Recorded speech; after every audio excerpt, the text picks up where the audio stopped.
Hello friends, आज के इस वीडियो में हम लेकर आए हैं क्लास 12 वालों के लिए दोस्तों, चाहे आप आर्ट्स साइंस कॉमर्स तीनों स्ट्रीम छात्रों के लिए 12 हिंदी का दोस्तों मॉडल सेट क्वेश्चंस को लेकर जो भी छात्र आने वाले बोर्ड परीक्षा में शामिल होने वाले हैं उन सभी छात्र व छात्राओं के लिए ये वीडियोज़ काफ़ी इंपॉर्टेंट होने वाले। ठीक है, यहाँ पे हम लोग टोटल काफ़ी सारे मॉडल सेट देखने वाले हैं दोस्तों। ये मॉडल सेट 1 है। इसी तरीके के आप लोगों को काफ़ी सारे मॉडल सेट देखने को मिलेंगे रेगुलर हर सब्जेक्ट के। ठीक है, तो जल्दी से चैनल को सब्सक्राइब कर लीजिएगा दोस्तों, जितने भी छात्र इंटरमीडिएट के और आने वाले बोर्ड परीक्षा में शामिल होने वाले हैं। ठीक है, और बेल आइकन को प्रेस कर दीजिएगा। वीडियो को लाइक जरूर करना दोस्तों, ताकि इसी तरीके से हम लोग वीडियोज आप सभी के लिए लेकर आते रहेंगे। ठीक है, चलिए दोस्तों, जितने भी क्वेश्चंस मैं बता रहा हूँ ये सारे बेस्ड ऑन जो है बोर्ड एग्जाम और न्यू पैटर्न पे अवेलेबल है दोस्तों आप सभी के लिए। और भी काफ़ी सारे क्वेश्चन का प्रैक्टिस सेट करना चाहते हैं तो www.starkstudypoint.com ये जो चैनल देख रहे हैं इसी के नाम से ऑफिशियल वेबसाइट है दोस्तों। आप गूगल पे लिखिएगा या फिर लिंक आपको वीडियो के डिस्क्रिप्शन में मैं यहाँ पे दे दूंगा। ठीक है, वहाँ से आप लोगों को काफ़ी सारे क्वेश्चंस का प्रैक्टिस सेट देखने को मिल जाएंगे और ऑनलाइन टेस्ट भी और मॉडल सेट भी काफ़ी सारे क्वेश्चन देखने को मिल जाएंगे। तो जाके जरूर आप लोग प्रैक्टिस सेट कर सकते हो। चलिए दोस्तों, यहाँ पे हम लोग देखिए, सबसे पहले आप लोग को यह रहेगा प्रश्न संख्या 1 से 50 तक के। प्रत्येक प्रश्न के साथ 4 विकल्प दिए गए हैं, जिनमें से एक सही अपने द्वारा चुने गए सही विकल्प को OMR सीट दिया जाता है ना आप लोगों को एग्जाम्स में, तो OMR सीट पे आप लोगों को चिन्हित करना है। चलिए दोस्तों, यहाँ पे हम लोग स्टार्ट करते हैं।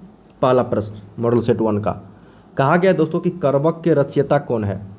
तो करवक के जो रचयिता है दोस्तों वो आप लोगों से पूछा गया है। तो करवक के रचयिता हम लोग को पता है ना क्या है, सूरदास, कबीरदास, जायसी या फिर तुलसीदास। तो ऑप्शन नंबर यहाँ पे सी हो जाएगा दोस्तों, मलिक मोहम्मद जायसी करवक के रचयिता है। ये आप सभी के बुक के ही चैप्टर है दोस्तों, जायसी जी के द्वारा लिखा हुआ करवक। ठीक है, चलिए दूसरा प्रश्न देखते हैं हम लोग। यहाँ पे दूसरा प्रश्न है दोस्तों आपका, कहा गया कि साहित्य लहरी किनकी रचना है। साहित्य लहरी, तो दोस्तों साहित्य लहरी जो है आप सभी के बुक में एक पद चैप्टर है ना, पद चैप्टर, जिनके लेखक है दोस्तों सूरदास जी। तो सूरदास जी के द्वारा ही लिखा गया है साहित्य लहरी, जो ऑप्शन नंबर बी में है। ठीक है, एक और पद है जो आप तुलसीदास जी के द्वारा लिखा हुआ है। सूरदास जो है दोस्तों कृष्ण के भक्ति में लीन रहते थे और तुलसीदास जी जो है वो श्री राम के भक्ति में। ठीक है, मैं लिख देता हूँ श्री राम के भक्ति में, और सूरदास जो है आपका श्री कृष्ण के भक्ति में। तो ये आप लोगों को याद रखना पड़ेगा, पूछा जाता है दोस्तों सूरदास और तुलसीदास में अंतर है। ठीक है, और इसका पद जो चैप्टर है ना, ये दोनों अलग अलग जो बताया श्री कृष्ण जी के भक्ति में दर्शाता है वो, और ये राम के भक्ति में। ठीक है, चलिए 2 का ऑप्शन नंबर बी हो जाएगा सूरदास। अगला है कवितावली के रचनाकार है। कवितावली, तो कवितावली के जो रचनाकार है दोस्तों ये जायसी, तुलसीदास, कबीरदास, सूरदास। तो ऑप्शन नंबर यहाँ पे बी हो जाएगा तुलसीदास। कवितावली के लेखक कौन है, तुलसीदास। अगला प्रश्न है दोस्तों 4 नंबर, कहा गया कि छत्रसाल दशक के रचनाकार कौन है। देखिए दोस्तों छत्रसाल दशक, ठीक है, इनके लेखक है भूषण। कौन है, भूषण। और आप सभी के बुक में जो भूषण जी के द्वारा लिखा हुआ चैप्टर है दोस्तों वो है कबित। क्या है, कबित। कबित के जीवन परिचय चैप्टर में आप पढ़ोगे तो इसी के द्वारा लिखा हुआ है दोस्तों छत्रसाल दशक, मतलब भूषण जी के द्वारा लिखा हुआ है छत्रसाल दशक। ठीक है, याद रखिएगा। अगला प्रश्न 5 नंबर, कहा गया दोस्तों गुलेरी जी की कहानी उसने कहा था किस शहर के भीड़ भरे बाजार से शुरू होती है। गुलेरी जी की कहानी उसने कहा था किस शहर के भीड़ भरे बाजार से शुरू होती है। तो ये जो होता है दोस्तों पंजाब के अमृतसर शहर से। किससे, तो पंजाब के अमृतसर शहर से। और उसने कहा था चैप्टर के जो लेखक है दोस्तों वो कौन है, तो ये उसने कहा था चैप्टर के जो लेखक है वो है गुलेरी जी। गुलेरी जी मतलब इसका पूरा नाम है दोस्तों चंद्रधर शर्मा गुलेरी। क्या नाम है, चंद्रधर शर्मा गुलेरी। ठीक है, यहाँ पे ऑप्शन नंबर क्या हो जाएगा आपका, सी हो जाएगा। अगला प्रश्न देखते हैं दोस्तों, कहा गया है कि भारतीय सिपाहियों का संघर्ष किसके साथ हुआ था। भारतीय सिपाही, देखिए ये सिपाही की मात चैप्टर से लिया गया है क्वेश्चन दोस्तों। सिपाही की मात चैप्टर जो है ना, जिनके लेखक है आपका मोहन राकेश। क्या है, मोहन राकेश। किसके साथ संघर्ष हुआ था भारतीय सिपाहियों का, तुर्की के साथ, फ्रांसीसियों के साथ, अंग्रेजों के साथ या फिर जर्मनों के साथ।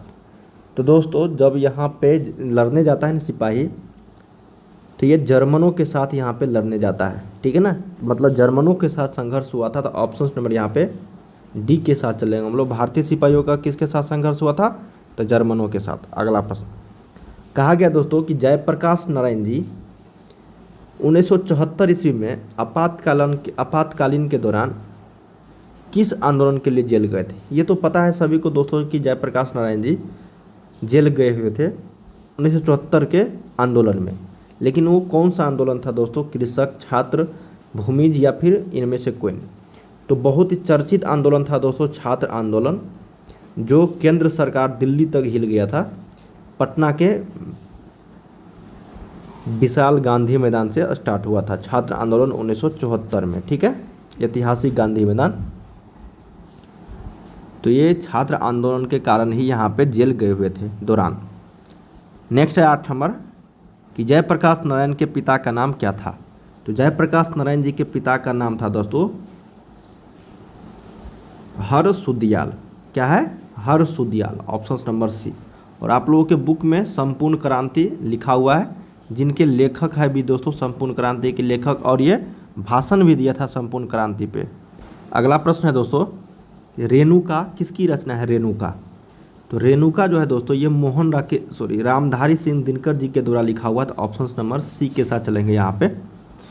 थोड़ा सा फास्ट करते हैं, ठीक है। मालती के पति का क्या नाम होता है? तो मालती जो है दोस्तों रोज चैप्टर के मुख्य पात्र है। तो मालती जी के जो पति का नाम रहता है वो महेश्वर रहता है। क्या रहता है? महेश्वर। तो याद रखिएगा महेश्वर। और ये रोज कहानी के पात्र है, ठीक है।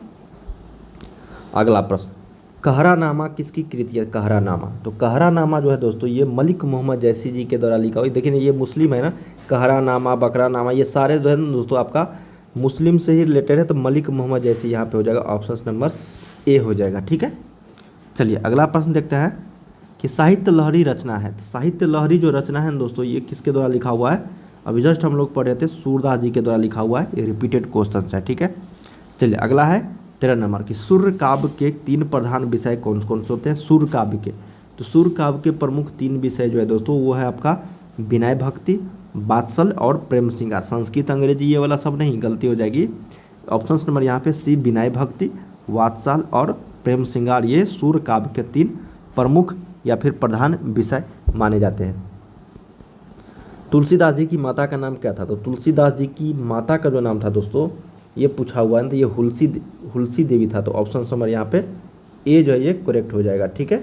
चलिए अगला प्रश्न, कवितावली किसकी रचना है? तो कवितावली जो है दोस्तों ये तुलसीदास जी के द्वारा लिखा हुआ है। तो ऑप्शन नंबर सी के साथ चलेंगे हम लोग, तुलसीदास जी के द्वारा। अगला प्रश्न, ध्रुव स्वामिनी किसने लिखा है? तो ध्रुव स्वामिनी जो लिखा है दोस्तों ये लिखा है कमायनी के लेखक जयशंकर प्रसाद। और आप सभी के बुक में तुमुल कोलाहल कलह में इसी के लेखक है दोस्तों जयशंकर प्रसाद। और इसका प्रमुख जो ग्रंथ है वो है दोस्तों कमायनी। क्या है? कमायनी। कमायनी के लेखक कौन है? तो जयशंकर प्रसाद। और ध्रुव स्वामिनी जयशंकर प्रसाद। इंदु का प्रकाशन प्रारंभ हुआ। इंदु का जो प्रकाशन हुआ है दोस्तों इंदु एक पत्रिका है, मासिक पत्रिका, ठीक है ना, जो जयशंकर प्रसाद जी के जीवनी परिचय में आप लोग पढ़ोगे। 1908 ईस्वी में इसकी प्रकाशन हुआ था, प्रारंभ करना, ठीक है।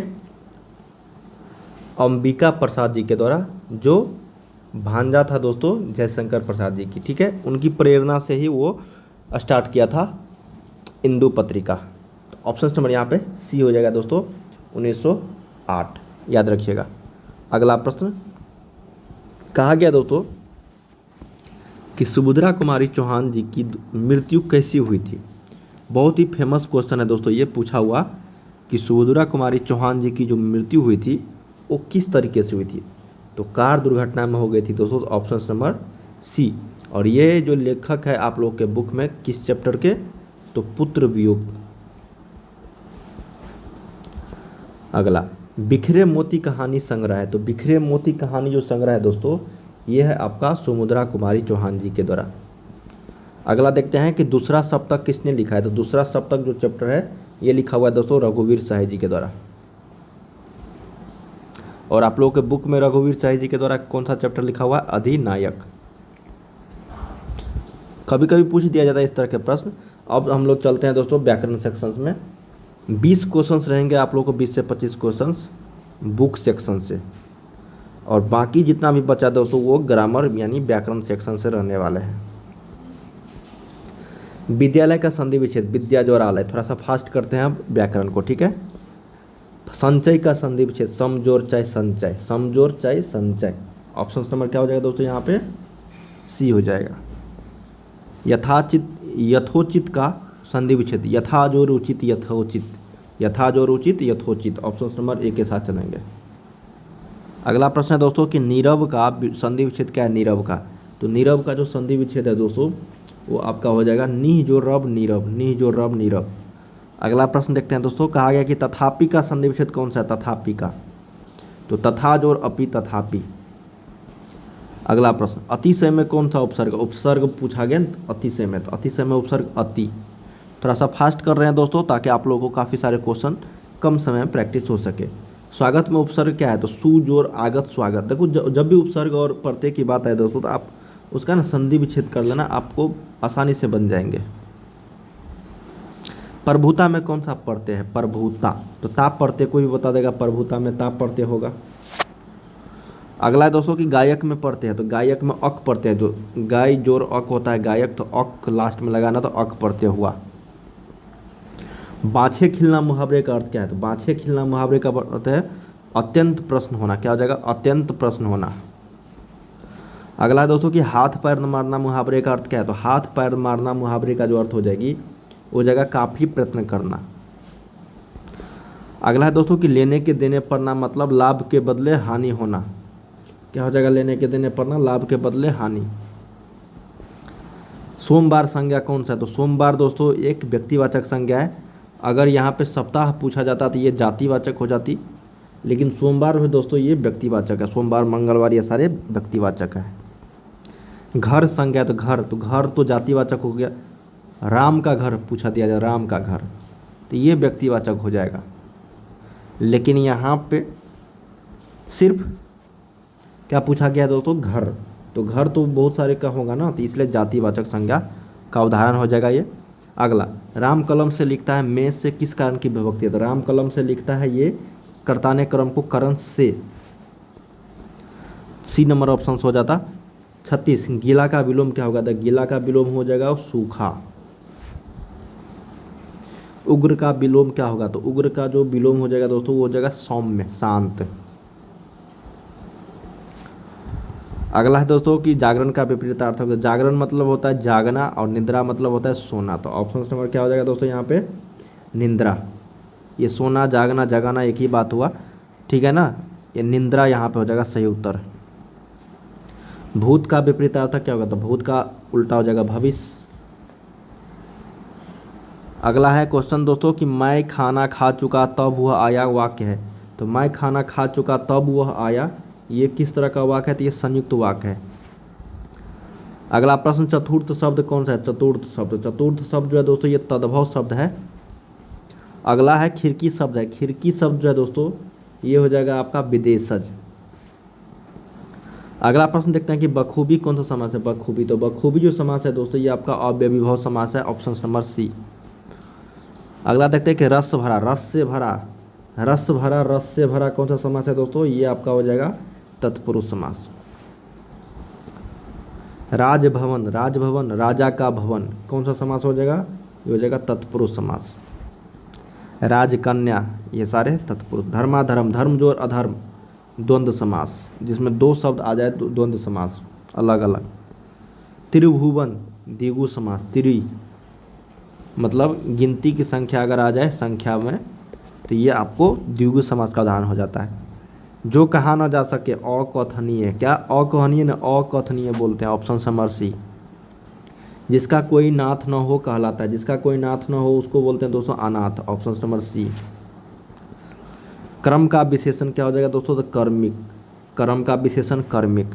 तो दोस्तों आप लोगों को यहाँ पे विशेषण पूछा जाता है, तो इस तरीके से आप लोगों को यहाँ पे टोटल मैंने 50 क्वेश्चंस बताए हैं दोस्तों, जो आप सभी के एग्ज़ाम्स के लिए बिल्कुल न्यू पैटर्न पे था।